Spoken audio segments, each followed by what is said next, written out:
તો સરસ મજાની ચા પીને ફરીથી ભેગા થયા છીએ. તો આગળની થોડીક વાત કરીએ. બધા ફ્રેશ થઈ ગયા હશો એવું અનુમાન સાથે.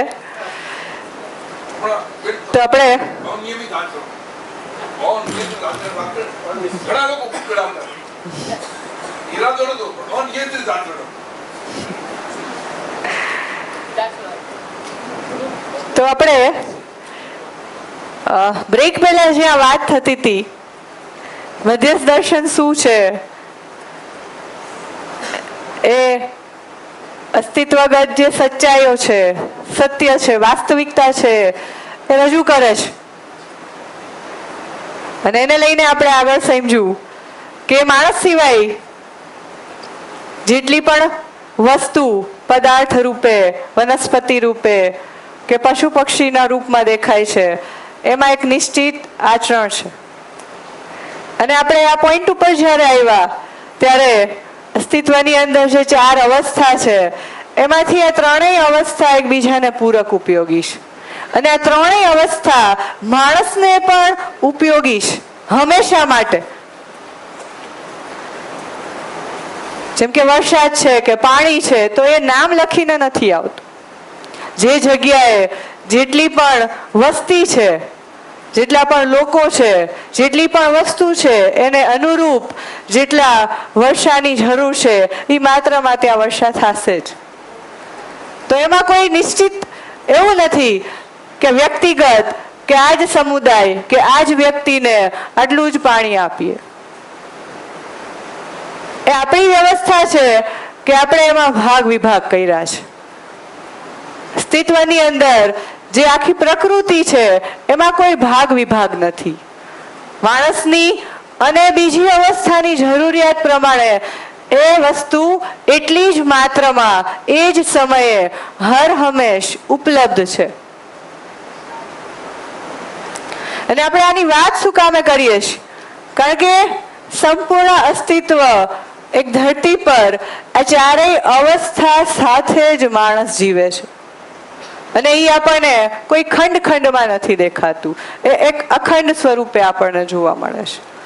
તો એની સાથે કેમ જીવવું, એની સાથેનો એક માણસ તરીકેનો મારો સંબંધ શું, એ જ્યાં સુધી આપણે જાણશું નહીં ત્યાં સુધી એ વ્યવસ્થા હોવા છતાં પણ આપણે એને અવ્યવસ્થાનું સર્જન આપશું.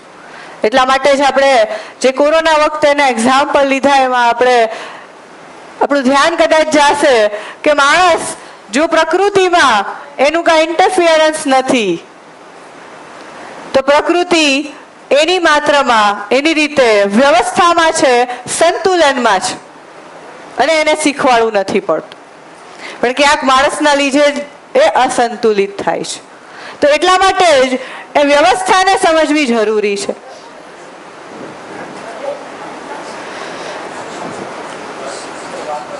બીજું એ કે માણસ જે બીજી અવસ્થાઓ સાથે જીવે છે એની જ સાથે માણસ બીજા માણસ સાથે પણ જીવે છે. તો એનું જીવવાનું જે છે એક પ્રકૃતિ સાથે અને બીજું માણસ સાથે જોડાયેલું છે. તો આ બંનેની વ્યવસ્થા જ્યાં સુધી એના સમજમાં નહીં આવે કે આ બંનેની વ્યવસ્થા શું છે, એનું પ્રયોજન શું છે, એની સાથેનો મારો સંબંધ શું છે, તો એ જ્યાં સુધી સંબંધ દેખાતો નથી ત્યાં સુધી આપણે એને ઉપયોગી નથી થઈ શકતા. જેમ કે સામાન્ય રીતે આપણે કોઈ પણ માણસ હોય એની સાથે જ્યાં સુધી મારો શું સંબંધ છે, સંબંધનો મને ભાવ નથી, સ્વીકાર નથી, ત્યાં સુધી હું એને ઉપયોગી પણ નહીં થાઉં. પણ જે વ્યક્તિને મારા પોતાના સમજીશ, મારા પોતાના માનીશ, કારણ કે એની સાથે એક મિત્ર કે એક ભાઈ કે એક બહેન તરીકેનો સંબંધ હું જોઈ શકીશ તો એ પ્રમાણે હું એને ઉપયોગી થઈશ. પણ મને જ્યાં સંબંધ નહીં દેખાય ત્યાં કદાચ સ્વાર્થ પણ આવી શકે, દ્વેષ પણ આવી શકે.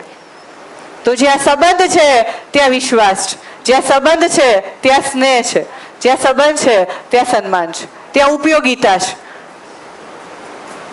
એ જ રીતે આ જે પ્રકૃતિ છે જેને આપણે નૈસર્ગિક સંબંધ નામે ઓળખી શકીએ, તો એની સાથે પણ મારો શું સંબંધ છે એ જ્યાં સુધી મારા પહેચાનમાં ન આવે ત્યાં સુધી એને લઈને મારી ભૂમિકા શું છે, મારે શું કરવાનું એ પણ મને નહીં ખબર પડે.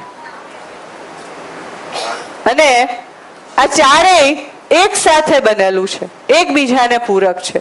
જો માણસ પોતાના નિશ્ચિત આચરણ સાથે હોય, એનો સંબંધ શું છે, એનું પ્રયોજન શું છે, એના ધ્યાનમાં આવશે તો એ પણ આ ત્રણેય અવસ્થાને પૂરક બની જીવશે. ત્યારે આખી સાયકલ કમ્પ્લીટ થશે. અત્યારની જે આપણે સમસ્યા જોઈ એને આપણે આના ઉપરથી સમજવાની કોશિશ કરીએ તો માણસ સાથે કેમ જીવવું એની પણ સમજ નથી, અને માણસને આ પ્રકૃતિ સાથે કેમ જીવવું એની પણ સમજ નથી. અને જે પણ વિષયો ભણીએ એ વિષયોમાં ક્યાંક પદાર્થની પણ વાત થાય છે, વનસ્પતિની પણ વાત થાય, જીવ સંસારની વાત થાય છે, માણસની વાત થાય છે, છતાં પણ સમસ્યા શું કામે છે? કારણ કે આ ચારેયમાં જે ઉપયોગિતા પૂરકતા જે છે, જે કોમ્પ્લિમેન્ટરી છે, એ વાત પહોંચતી નથી. એટલે વિષયો પણ ખંડિત રીતે આપણે સમજીએ છીએ અને સમજાવી છીએ. જેમ કે આપણે પાણીનો વિષય, પાણીનો ટોપિક સમજતા હોય કે કોઈને ભણાવતા હોય એક શિક્ષક તરીકે, તો એ પાણી જે છે એનો પોતાનો ધર્મ શું છે, એની પોતાની ઉપયોગિતા શું છે, અને આ આખા અસ્તિત્વની અંદર એની ભૂમિકા શું છે, એ કઈ રીતે એકબીજાને પૂરક ઉપયોગી છે, એ મેસેજ એ માનસિકતા નથી પહોંચતી. એટલા માટે થઈને આજે ભણેલાને પણ એ કહેવું પડે કે પાણી બચાવો, એ અભિયાન ચાલુ કરવા પડે. શિક્ષામાં વિષય વસ્તુ હોવા છતાં પણ એ અભિયાન શું કામે ચાલુ કરવા પડે? તો માત્ર પુસ્તકની અંદર લખેલી વાત જે છે માહિતી કે સૂચના આપી શકે, એની આખા અસ્તિત્વની અંદર એનું પ્રયોજન, એની ઉપયોગિતા, એની પૂરકતા જ્યાં સુધી સમજમાં ન આવે, જ્યાં સુધી આખી સાયકલ જે છે એ મારા મન કે મારા માનસિકતામાં એનું રોપણ ના થાય, ત્યાં સુધી હું દરેક વસ્તુને ખંડ ખંડમાં જોઈશ. એટલા માટે થઈને માણસ તરીકે મારી ભૂમિકા શું છે એ પણ ધ્યાનમાં નહીં આવે. કારણ કે હું સ્વતંત્ર છું, વિશેષ છું, એવી કઈક માન્યતા સાથે આપણે જીવશું. પણ અહીંયા કહેવામાં એમ આવે છે કે અહીંયા વિશેષતાની વાત નથી.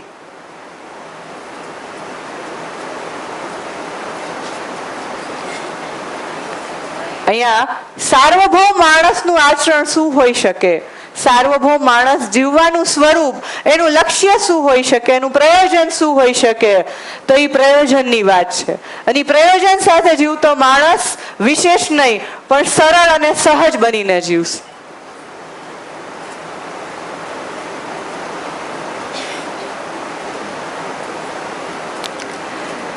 આગળ આપણે સમજીએ તો આ જે ચાર અવસ્થા છે એ ચાર અવસ્થાને જોડતો એક બિંદુ, જેને સંતુલનમાં, જેને નિયંત્રણમાં રાખી શકે, એને મધ્યસ્થ દર્શન, વ્યાપક, ખાલિસ્તાન, મૂળ ઉર્જા નામેથી ઓળખે છે.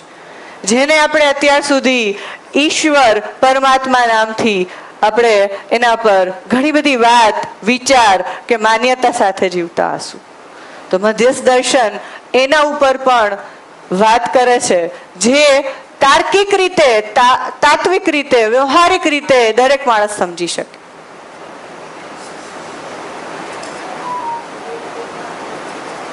અને કોઈ પણ માણસ સમજી શકે, સહજતાથી અપનાવી શકે એવી વાત કરવામાં આવે છે.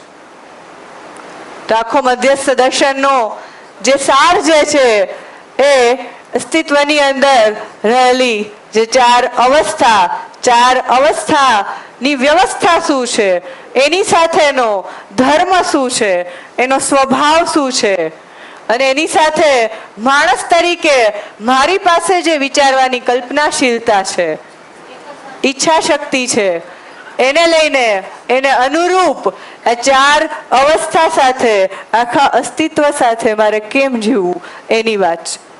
અને એનો જે નિયંત્રણ, સંતુલન બિંદુ, જે વ્યાપક મૂળ ઉર્જા નામેથી ઓળખાય છે, એના ઉપર ડિટેલમાં વાત કરવામાં આવે છે, જેને કોઈ પણ વ્યક્તિ સમજી શકે. અને એ કોઈ રહસ્ય નથી, એ સમજી શકાય, જીવી શકાય એવી રીતે વાત કન્વે કરવામાં આવે છે. અને એના માટે પુસ્તકો પણ છે કે જેમાંથી આપણે એનું પઠન અધ્યયન કરી શકીએ.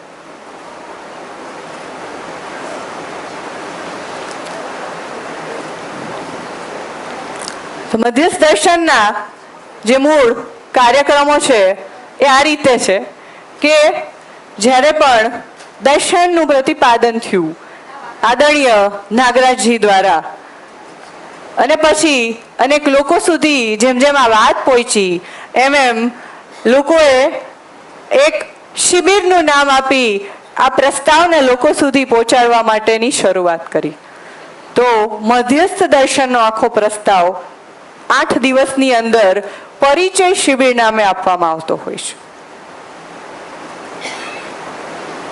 આ વસ્તુ શું છે, માણસ શું છે, પરિવાર શું છે, સંબંધ શું છે, સમાજ શું છે, સમાજના નીતિ નિયમો શું છે, વ્યવહારના નીતિ નિયમો શું છે, અસ્તિત્વ શું છે, અવસ્થા શું છે, વ્યાપક શું છે, મૂળ ઉર્જા શું છે, ઈશ્વર શું છે, આ તમામો વિષયો આધારિત 8 દિવસ પરિચય શિબિર હોય છે અને એને આગળ સમજવા માટે અધ્યયનનો કાર્યક્રમ.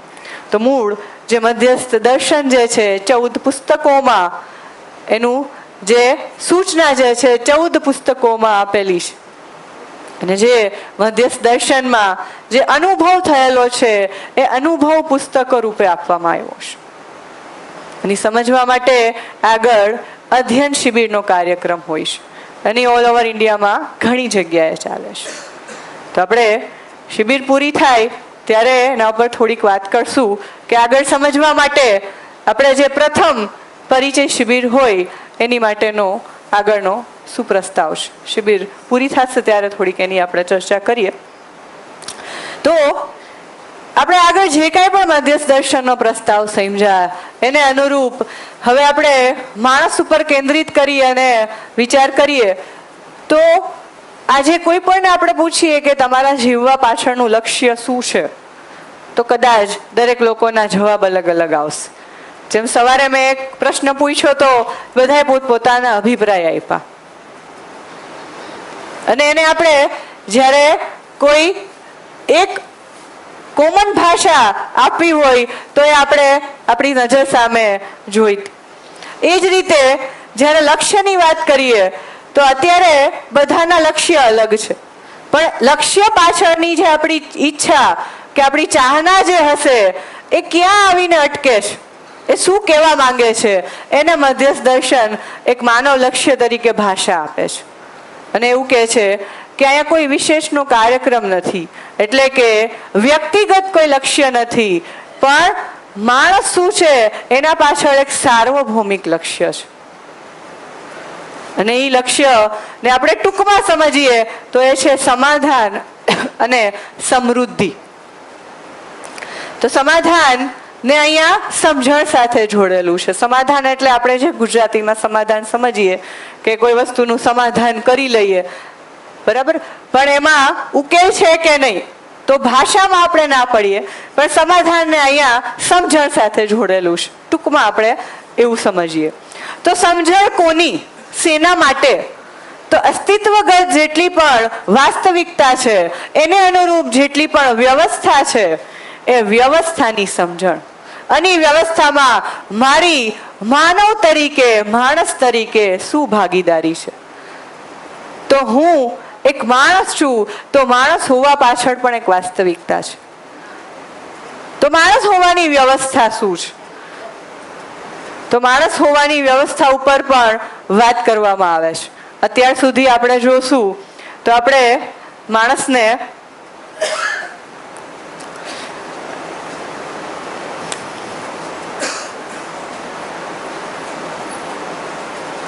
સમજવા જઈએ માણસને ત્યારે આપણને એનું નામ, એનું રૂપ વગેરે વગેરે, એનું પદ, એ વસ્તુ દેખાશે.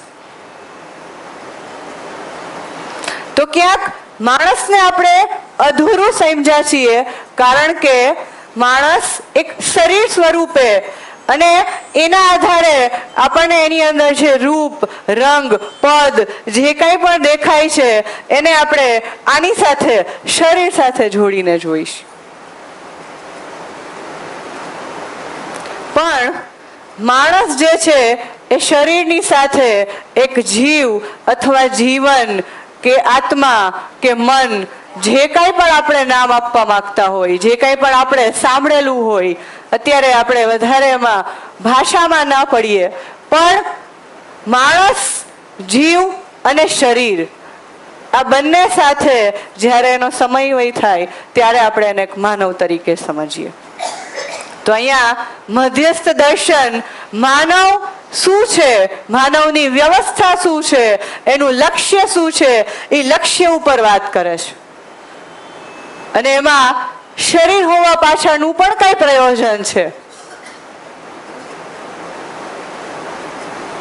અને જીવન હોવા પાછળનું પણ કઈ પ્રયોજન છે. તો જે આપણે ભાવનાત્મક આવશ્યકતાની વાત કરી, બૌદ્ધિક આવશ્યકતાની વાત કરી, તો એ આવશ્યકતા શરીરની હોય કે જીવની, શું લાગે છે? શરીર એક જળ વસ્તુ, ગરમી થશે તો અકળાશું. તો શરીર અકળાય કે હું અકળાવ? પેટમાં દુખે છે તો આપણે બોલીને પણ એવું જ કહેતા હોય કે પેટમાં દુખે છે, પણ કોઈના વ્યવહારથી પરેશાન હશું તો મનથી દુખીશું, મન દુખે છે એવું ભાષા આપણે આપી શકીએ.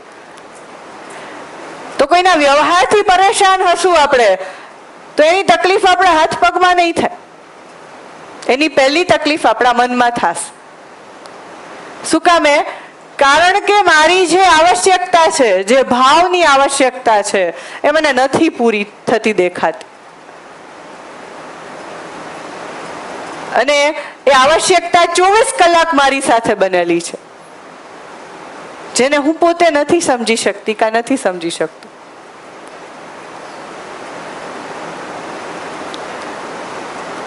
અને જેટલી પણ વ્યક્તિગત સમસ્યા કે પારિવારિક સમસ્યા કે સામાજિક સમસ્યા આપણે જોઈ, એની પાછળનું ક્યાંક મૂળ કારણ આ જ છે કે શિક્ષાની અંદર પણ એવી એક પણ વિષય વસ્તુ નથી કે શરીર, જીવન બંનેના લક્ષ્ય આધારિત વિષય વસ્તુ આપે, એવું વાતાવરણ આપે.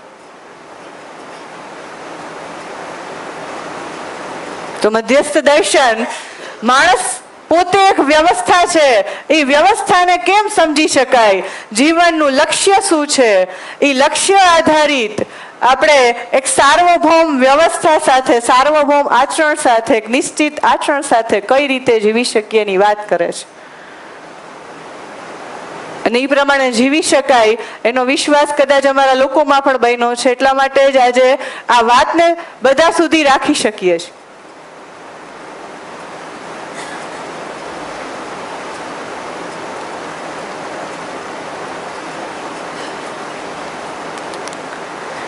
તો માણસના લક્ષ્યમાં આપણે જોયું કે એક તો સમાધાન, સમાધાનને આપણે સમજણ. સમજણ શેના માટે? તો સમજણ આખી જે વાસ્તવિકતા છે અસ્તિત્વગત, એના માટેની સમજણ. તો એમાં સૌપ્રથમ વાસ્તવિકતા હું શું છું, મારે કરવાનું શું છે, એની સાથે જોડાયેલી છે, જેને જીવન જ્ઞાન કહી શકીએ. તો મને હું શું છું અને મારે શું કરવાનું છે જન્મ લઈને, વ્યવસ્થા મને સમજાશે તો એને અનુરૂપ મારી કયા સંબંધમાં, કઈ જગ્યાએ શું ભૂમિકા છે એ પણ હું સમજી શકીશ ને નિભાવી શકીશ ને જીવી પણ શકીશ.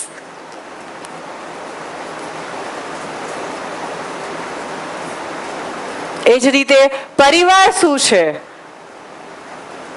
અને શું પરિવાર એક વ્યવસ્થાનું સ્વરૂપ હોઈ શકે કે નહીં? કારણ કે માણસ પછીનું જીવવાનું સ્વરૂપ જે છે એ પરિવાર છે, અને પરિવાર સમાજની મૂળ એક ઇકાઈ છે. કારણ કે સમાજ શેનાથી બને? તો અનેક પરિવાર મળીને જ એક સમાજ બનાવે છે. તો પરિવાર શું છે? પરિવારની વ્યવસ્થા શું છે? શું પરિવારમાં જીવતો માણસ જે છે એનું લક્ષ્ય એક છે કે અલગ છે? તો આ લક્ષ્ય ધ્યાનમાં આવશે તો એ સમજાશે કે પરિવારમાં રહેતા દરેક લોકો, દરેક સંબંધનું લક્ષ્ય પણ આ જ છે, જે સમજણ સાથે જોડાયેલું છે. અને સમજણથી જ સુખી થવાય. તો આપણે જે નિરંતર સુખની વાત કરી હતી એને આપણે અહીંયા સમજણ સાથે પણ જોડી શકશું. તો નિરંતર સુખ એટલા માટે એનો અનુભવ નથી થતો કારણ કે ક્યાંક મારી સમજણમાં ભૂલ છે કા અધૂરપ છે, તો એને ઓળખવી પડે. અને પૂરી કેમ થાય એને સમજવા માટે આ માણસ શું છે એની વ્યવસ્થા સમજવી પડે, પરિવાર શું છે એ વ્યવસ્થા સમજવી પડે. અને પરિવારનું મોટું સ્વરૂપ જે સમાજ છે, તો સમાજના જેટલા પણ લોકો છે જેની સાથે આપણો માનવતા સાથેનો જે સંબંધ છે એ સમજવું પડે. આજે કોઈ પણ વ્યાપાર કે વ્યવસાય કરશું તો એ વ્યાપાર કે વ્યવસાય વ્યવહાર પ્રધાન છે કે કાર્ય પ્રધાન, એ પ્રશ્ન છે. શું એમાં માનવતા અને માનવ લક્ષ્ય સાથે આપણે કોઈ આપલે કરીએ છીએ, વિનિમય કરીએ છીએ? કોઈ વસ્તુ ખરીદીએ ત્યારે ખરીદવા માટે મને કેટલો લાભ મળે એ મારી માનસિકતામાં હોય, અને વેચનારને પણ કેટલો લાભ દઈ શકાય એ એની માનસિકતામાં હોય. તો લાભ સાથેનો વ્યાપાર, તો એમાં ક્યાં માનવ લક્ષ્ય આવશે ને ક્યાં માનવતા આવશે, ક્યાં અખંડ સમાજ આવશે? અપેક્ષા તો છે દરેકના મનની અંદર, પણ જીવવા જઈએ ત્યારે આચરણમાં ત્યાં પણ અનિશ્ચિતતા આવી કે નહીં? તો મધ્યસ્થ દર્શન સમજણ સાથે આ વ્યવસ્થાની વાત કરે છે. અને વ્યવસ્થાનું નિયમ નીતિ શું હોઈ શકે, દરેક માણસ અપનાવી શકે કે નહીં, એના ઉપર એક પ્રસ્તાવ વિધિથી વાત થાય છે. જેમ આજે આપણે શરૂઆતમાં વાત કરી ત્યારે આ એક પ્રસ્તાવ છે એ સ્વરૂપે તમારી સામે આ વાત રજૂ કરી, અને એને આપણે સ્વનિરીક્ષણ દ્વારા આપણા જીવનમાં જોવાનું છે કે મારી માટે લાગુ પડે કે નહીં. અને જો મારા માટે લાગુ પડે તો શું દુનિયાના દરેક લોકો માટે આ લાગુ પડે કે નહીં? તો જે બધા માટે લાગુ પડે એ જ બધા માટે એક સહજ જીવવાનું સ્વરૂપ છે. બીજી વસ્તુ, સમાધાનની સાથે સમૃદ્ધિ પણ દરેક માણસનું લક્ષ્ય છે. તો સમૃદ્ધિ શેના માટે, શેનાથી? તો એક પરિવારની જે આવશ્યકતા છે ભૌતિકતાને લઈને, સુવિધાને લઈને, એ તમામે તમામ સુવિધા મારી પાસે છે, મારા પરિવાર પાસે ઉપલબ્ધ છે, એનો ભાવ એટલે સમૃદ્ધિ. આજે મારી કોઈ સાથે વાત થતી હતી તો એ ચર્ચામાં એ વાત મળી કે આજે આપણી ઈચ્છાઓ જે છે એ બંધ જ નથી થતી, એક પછી એક. તો વસ્તુને લઈને જે પણ આપણી ઈચ્છા છે, સુવિધાને લઈને જે પણ આપણી ઈચ્છા છે, એ ઈચ્છાનો ક્યારેય અંત નથી આવતો, એ આપણને અસીમિત લાગે છે. તો એ અસીમિત લાગવા પાછળનું કારણ જ કે એ ભાવ નથી બન્યો કે હું સમૃદ્ધ છું. પછી કપડાને લઈને હોય, ઘરને લઈને હોય કે કોઈ પણ વસ્તુને લઈને હોય, અને ભાવ ત્યારે જ બને જ્યારે ઉપરનું જે સમાધાન, સમજણ, વ્યવસ્થા એ મને સમજાય. કારણ કે હું શું કામે જીવું છું એ સમજાય નહીં ત્યાં સુધી આ શરીરના સાથે મારે શું કરવાનું છે? આ શરીર એક સાધન છે કે પછી ભોગવવા માટે કોઈ એક વસ્તુ છે? તો એ સાધનને સમજવા માટેનું સાધ્ય બનાવવું કે ભોગવવા માટેનું સાધન બનાવવું એ આપણા હાથમાં છે.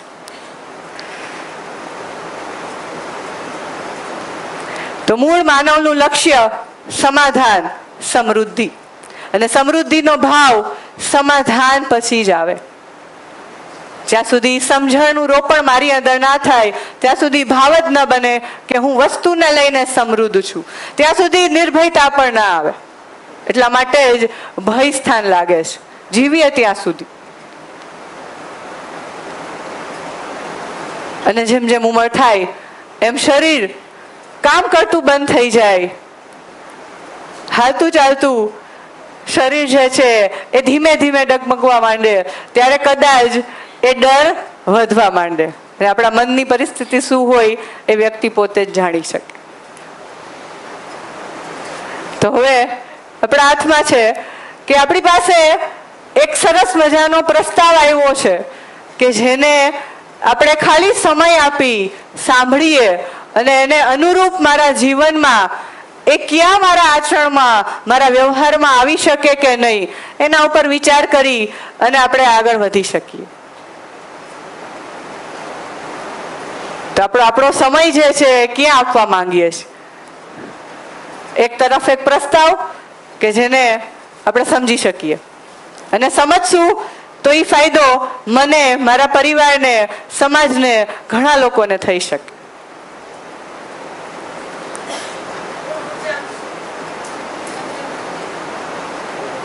શું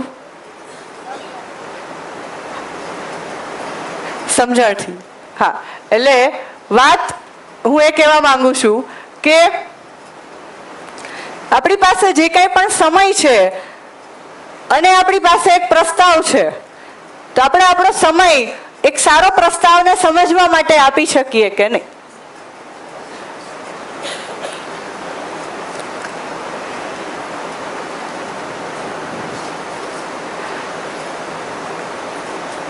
તો વિચારવા માટે તમારી પાસે 5-10 મિનિટનો સમય છે. ત્યાં સુધી આપણે આપણી જે અંતિમ સ્લાઇડ છે એના પર વાત કરીએ કે માનવ લક્ષ્ય આધારિત જે સંપૂર્ણ શિક્ષા જે છે કે માનવ લક્ષ્યને કેન્દ્રમાં રાખીને શિક્ષા. માનવનું લક્ષ્ય છે સમજણપૂર્વક જીવવું, સમૃદ્ધિ સાથે જીવવું. પણ આજે આપણે જે સમસ્યાઓની ચર્ચા થઈ એના પ્રમાણે જે સમજણ છે એનો અભાવ તો છે જ, પણ સમૃદ્ધિનો ભાવ પણ નથી. કારણ કે ખાલી ભૌતિકતાને લઈને હું મારું લક્ષ્ય બનાવી લઉં, સુવિધાને મારું લક્ષ્ય બનાવી લઉં, સુવિધાથી સન્માન મેળવવાની કોશિશ કરું, તો એ અધૂરપ રહેવાનું. એટલા માટે નહીં મને સમૃદ્ધિનો ભાવ મળે કે નહીં એમાંથી સાચી સમજણ મળે. તો માનવ લક્ષ્ય આધારિત જ્યારે શિક્ષામાંથી કોઈ સમજ મળે ત્યારે સ્વયં વિશેની સમજ, સંબંધો વિશેની સમજ અને વ્યવસ્થા અંગેની સમજ, આ ત્રણેય સમજ સાથે આપણે હશું. 8 દિવસ પરિચય શિબિરની અંદર આ ત્રણેય સમજ ઉપર ઇન ડિટેલમાં વાત કરવામાં આવે છે. જેમ આપણે સવારથી વિશ્વાસ, સન્માન, સ્નેહ આ બધા ભાવની વાત કરીએ છીએ, તો દરેક ભાવ સાથે એક સમજ જોડાયેલી છે. એ સમજની વાત કરવામાં આવે છે.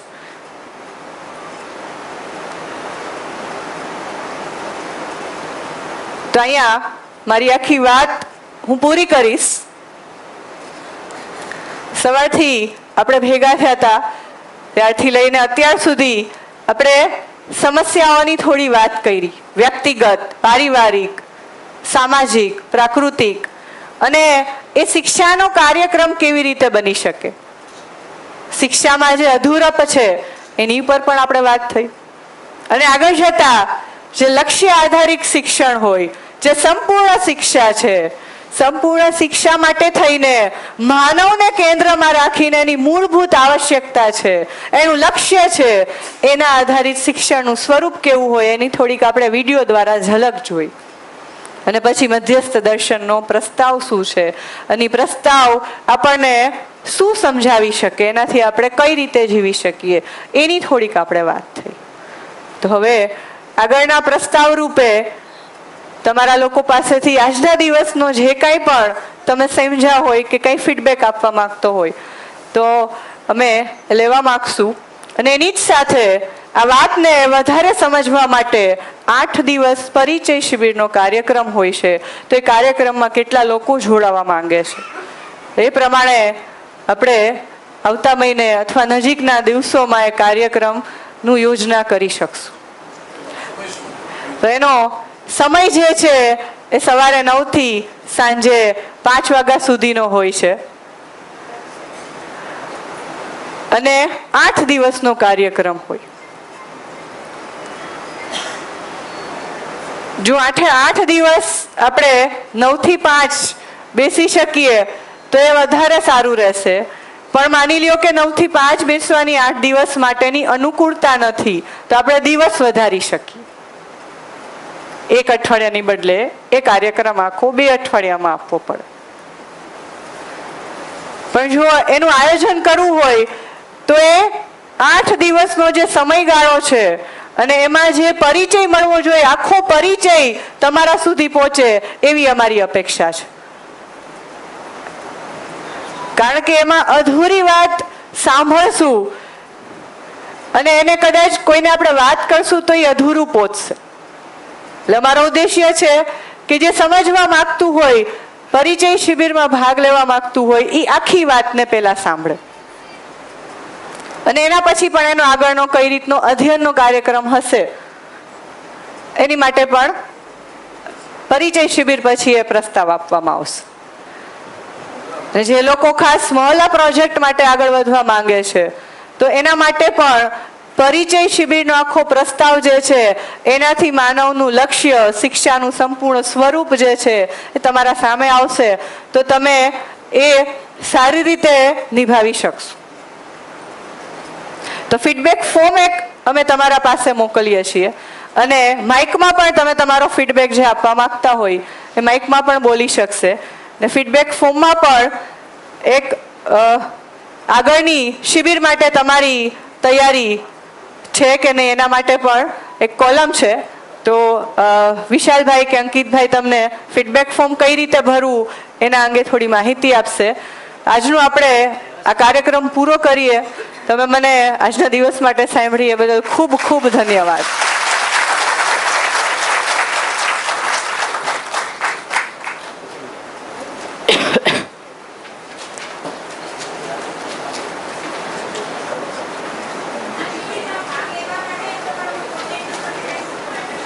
હા, એટલે આપણે બોલબાલા ટ્રસ્ટ સાથે આનું આયોજન કરીએ છીએ તો બોલબાલા ટ્રસ્ટ થકી જ આપણે આનું આગળની યોજના કરીશું તો એના દ્વારા જ તમને મેસેજ મળશે. પેલા દાવડા કાકા સાથે અને જયેશ કાકા સાથે થોડી ચર્ચા કરી અને આગળ પેલા જેટલા લોકોની તૈયારી છે, કેટલી સંખ્યા છે એ પ્રમાણે આગળ કઈ રીતે યોજના કરવી એ પ્રમાણે નક્કી